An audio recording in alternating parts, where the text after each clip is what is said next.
So yan, kanina habang papunta kami ng SM, habang nasa jeep, one of my students na graduate na ngayon at nasa college, nag-message sa akin kung paano daw makuha yung domain in range ng ganitong function, ng rational function.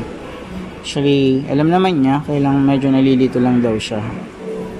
Ayan, so the given is f of x is equal to 2x squared all over 25 minus x squared. So since wala akong mapagsulatan, nagkunwari na lang muna akong bibili ng shawarma. Ayan.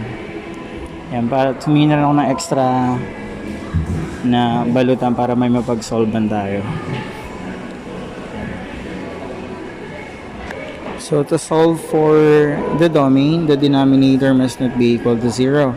So in that case, we just get the denominator 25 minus x squared, then equate to not equal to 0, then solve for x. So in this case, we have x should not be equal to positive negative 5. So this will be our domain. Okay, settable x such that x is not equal to positive negative 5. Now, how to get the range? So to solve for the range, to get the range, we need to solve for x in terms of y. So this is our solution. Solve for x in terms of y. So since f of x is the same as writing this as 2y, so we will be having y is equal to 2x squared all over 25 minus x squared. Then just cross multiply. Kaya naging 25y minus x squared y is equal to 2x squared. Now we need to factor out the y. Kaya yung factor out the x, Kaya yung y, nilipat natin yung 25y na punta sa left. So that's negative 25y. So kinumbine ko naman yung parehas na term na merong x squared. Kaya naging negative x squared y minus 2x squared. Next is we need to multiply by negative. Kaya naging x squared y plus 2x squared is equal to 25y na yan. Now, factor out. May common factor silang x squared. Kaya, naging x squared is equal to y plus 2 is equal to 25y. So, what's next? So, after natin ma-factor, so, divide both sides by y plus 2. Ayan. Kaya naging x squared is equal to 25y all over y plus 2. So, nasolve na natin yung x in terms of y. So, next is we need to take the square root. So, taking the square root of both sides, makakuha natin ay positive negative square root of 25y over y plus 2. Square root of 25y over y plus 2. Now, since bawal ang radical sa denominator, so we need to rationalize. So, ang pag-rationalize natin, nag-multiply tayo ng square root of y plus 2 over square root of y plus 2. So, when you simplify that, you will get, now, paano nagkaroon ng 5? Since 25 is a perfect square, kaya nailabas natin yan. So, we have 5 square root of y times y plus 2 all over y plus 2. So, ito na ang magiging basis natin for the range. Now, since ang ating radicand dapat maging non-negative, so we must avoid numbers na magbibigay ng negative sa radicand.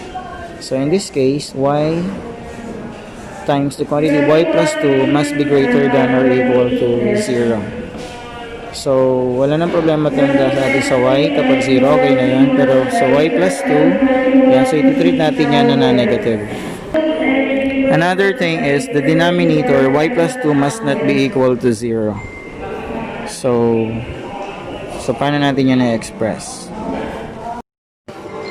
Now, since yung nasa radical na nasa taas is y times the quantity of y plus 2, so that is actually magiging inequality. So equate yan natin sa greater than or equal to 0. Then gagamit ka ng test point. So kukunin mo muna yung zeros niyan. So isa na doon y is equal to 0.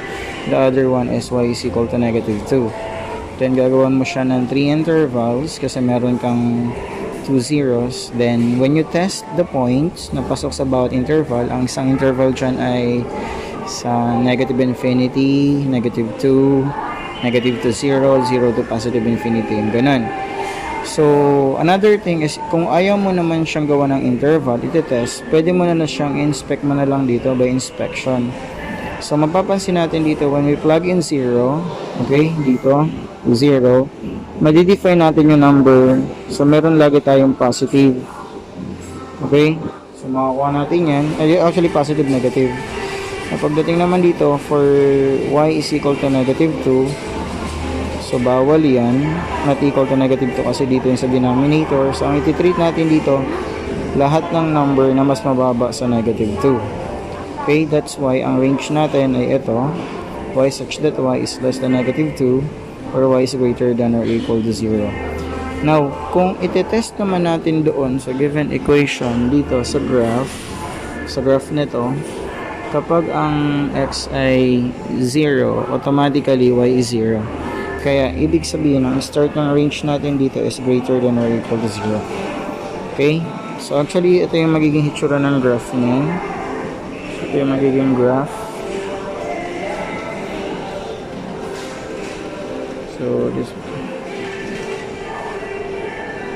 So, meron yung paganto. Yan, parabola. Then, this is negative 5. This is 5. So, meron yan dyang asymptote.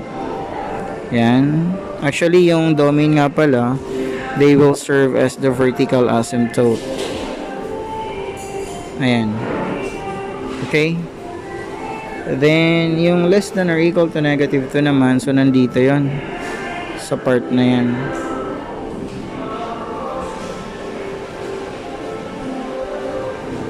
So, meron ditong negative 2.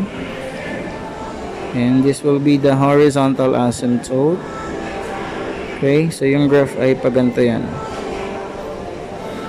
So yung kabila naman ganito.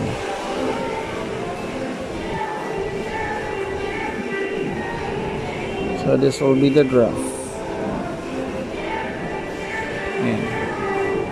Okay, so ibig sabihin yung negative 2 na yan, negative 2 will serve as the horizontal asymptote. Now, dadagdagan ko lang. So, ito yung trick para malaman mo yung vertical and horizontal asymptote. So, yung vertical asymptote, actually, kung ano yung bawal dito sa denominator. So, in this case, we have positive, negative 5. In fact, yun yung domain mo. Now, ang horizontal asymptote, observe mo yung degree. Since the same in degree, quadratic sila both. The highest exponent is 2. Dito rin. Kunin mo na lang yung ratio ng numerical coefficient ng variable.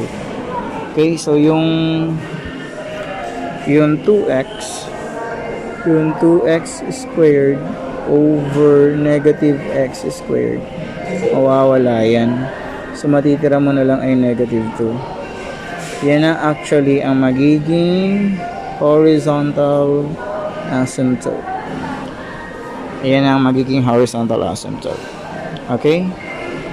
So, sana guys, may naiintindihan kayo dyan. Good luck!